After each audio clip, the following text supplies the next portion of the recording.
అందరికీ వందనాలండి. యోహాను రాసిన ప్రకటన గ్రంథము మొదటి అధ్యాయాన్ని చదువుకుందాం. యేసుక్రీస్తు తన దాసులకు కనపరచుటకు దేవుడు ఆయనకు అనుగ్రహించిన ప్రత్యక్షత. ఈ సంగతులు త్వరలో సంభవింపనై ఉన్నవి. ఆయన తన దూత ద్వారా వర్తమానం పంపి తన దాసుడైన యోహానుకు వాటిని సూచించెను. అతడు దేవుని వాక్యమును గూర్చి యేసుక్రీస్తు సాక్ష్యమును గూర్చి తాను చూచినంత మట్టుకు సాక్ష్యమిచ్చెను. సమయము సమీపించినది గనుక ఈ ప్రవచన వాక్యమును చదువువాడును వాటిని విని ఇందులో వ్రాయబడిన సంగతులు గైకొని వారును ధన్యులు. యోహాను ఆసియాలో ఉన్న 7 సంఘములకు శుభమని చెప్పి వ్రాయినది. వర్తమాన భూత భవిష్యత్ కాలంలో ఉన్నవాని నుండి ఆయన సింహాసనం ఎదుటనున్న 7 ఆత్మల నుండి నమ్మకమైన సాక్షియు మృతులలో నుండి ఆది సంభూతుడిగా లేచిన వాడును భూపతులకు అధిపతినైన యేసుక్రీస్తు నుండి కృపా సమాధానములు మీకు కలుగునుగాక.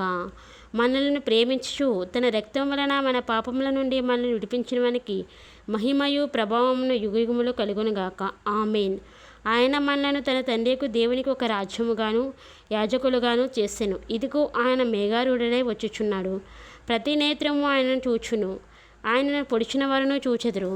భూజనులందరూ ఆయనను చూచి రొమ్ము కొట్టుకుందరు. అవును, ఆమెన్. అల్ఫయు ఒమేగయు నేనే, వర్తమాన భూత భవిష్యత్ కాలంలో ఉండువాడను నేనే అని సర్వాధికారియు దేవుడు నాకు ప్రభు సెలవిచ్చుచున్నాడు. మీ సహోదరుడును యేసుని బట్టి కలుగు శ్రమలోను రాజ్యములోను సహనంలోను పాలివాడునైన యోహానను నేను దేవుని వాక్యము నిమిత్తమును యేసుని గూర్చిన సాక్ష్యము నిమిత్తమును పద్మాసు ద్వీపమున పరవాసినైతిని. ప్రభువు దినమందు ఆత్మవసుడనై ఉండగా బూరధ్వని వంటి గొప్ప స్వరము నీవు చూచున్నది పుస్తకములో వ్రాసి Ephesus, Smyrna, Pergamum, Thyatira, Sardis, Philadelphia, Laodicea అను 7 సంఘములకు పంపమని చెప్పుట నా వెనుక వింటిని. ఇది వినగా నాతో మాట్లాడుచున్న స్వరమేమిటో అని తిరగగా 7 సువర్ణ దీపస్తంభములను, ఆ దీపస్తంభముల మధ్యను మనుష్య కుమారుని పోలిన ఒకరిని చూచితిని. ఆయన తన పాదముల మట్టుకుని దిగుచున్న వస్త్రము ధరించుకొని రొమ్మునకు బంగారు దట్టి కట్టుకుని ఉండెను. ఆయన తలయు తల వెంట్రుకలను తెల్లని ఉన్నిని పోలినవై హిమమంత ధవలముగా ఉండెను. ఆయన నేత్రములు అగ్నిజ్వాలల వలె ఉండెను. ఆయన పాదములు కొలిమిలో పుటము వేయబడి మెరియుచున్న అపరంజితో సమానమై ఉండెను. ఆయన కంఠస్వరం విస్తార జల ప్రవాహముల ధ్వని వలె ఉండెను.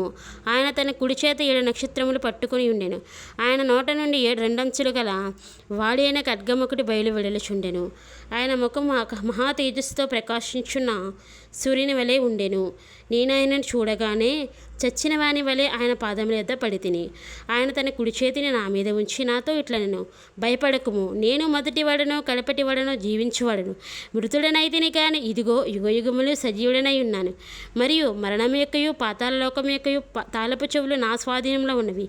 కాగా నీవు చూచిన వాటిని ఉన్న వాటిని వీటి వెంట కలుగబోవు వాటిని అనగా నా కుడి చేతిలో నీవు చూచిన 7 నక్షత్రమును గూర్చిన మర్మమును ఆ 7 సువర్ణ దీపస్తంభముల సంగతి వ్రాయుము. ఆ 7 నక్షత్రములు 7 సంఘములకు దూతలు, ఆ 7 దీపస్తంభములు 7 సంఘములు. ఆమెన్. సర్వోన్నతుడైన యేసయ్య, సర్వాధికారివైన తండ్రి, ప్రకటన గ్రంథాన్ని మేము ధ్యానం చేసుకోవడానికి ఇచ్చిన గొప్ప శ్రేష్టమైన అవకాశాన్ని బట్టి వందనాలు ప్రభా. అయా తండ్రి, నాయన వాక్యాన్ని ప్రభా మీరే మాకు నాయన మర్మంగా వివరించి చెప్పండి ప్రభా. వాక్యానుసారమైన జీవితాలను ప్రభా మీరు మాకు దయచేయండి.